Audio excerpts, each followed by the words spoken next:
Hello, and welcome to Dave's Eye for Saturday, February 20th, 2016, Episode 2.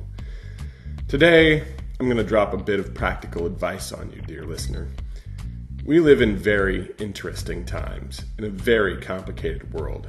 And with all of the knowledge and wisdom I've gained over the years about our world, I would never state that I know what the future holds. I don't. People often think they know, but those people are generally wrong eventually. And there are likely others deep in the shadow government who have access to time travel technology. They know what the future holds to a certain probability, but nothing is certain. We live in a free will universe, and we all ultimately decide from moment to moment how the universe will unfold. We can change that direction at any time. So even these people who think they know the future don't actually know. We cannot know for certain what the future holds, but we can see trends and follow them to their logical conclusions. That power of deduction leads to a certain level of forecastability. While you cannot know things will play out a certain way, you can know for certain in regards to any system that given X, Y, and Z problems growing in intensity, a system eventually will come to a point of breakdown unless the problems are corrected. If you have a functioning automobile and don't add oil or gas, that deficiency will certainly become problematic to continued functionality. You can know that for certain, while at the same time not knowing for certain that you and your car won't be vaporized by a nuclear bomb well before the gas runs out.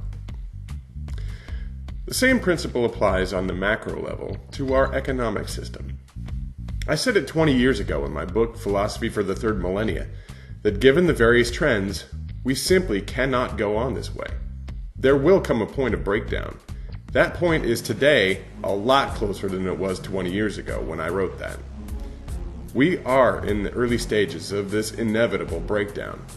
So my practical advice for you, dear listener, is to be prepared.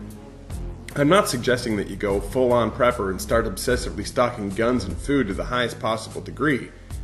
I'm saying that you should be ready for some disruptions. Things are going to change because things cannot go on as they have. What forms that change takes are up to us. We get to decide how we handle these changes. We can either panic and lose our minds, our homes, and our lives, and our children's lives, or we can stand up to the challenge with which we're presented and meet that challenge head on. That's what I choose. We've driven our proverbial car on fumes and with no oil, and the wheels are shaking and about to fall off, and most people in this car are unaware of the troubles, and most of the rest who do recognize a problem are arguing about how we didn't stop for gas at the last station, and some are looking for solutions to keep the car running, like strapping a couple horses to the front. But none of these are the right answer. None of these are going to keep that car running reliably into the future.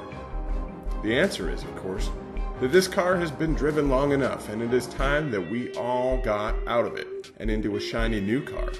We need a whole new system, and I'm not the only one that knows it. This is not a secret to anyone who's been paying attention. The very drivers of our broken car, the elites of the world, have knowingly led us down this path. They've neglected the maintenance purposefully because they want a new car. But the one they want is somewhat different than the one I want. They want to get a new limousine where they've got permanent seats up at the front and a divider to keep the rest of us in the back, where they get to decide the direction of the car for the rest of eternity.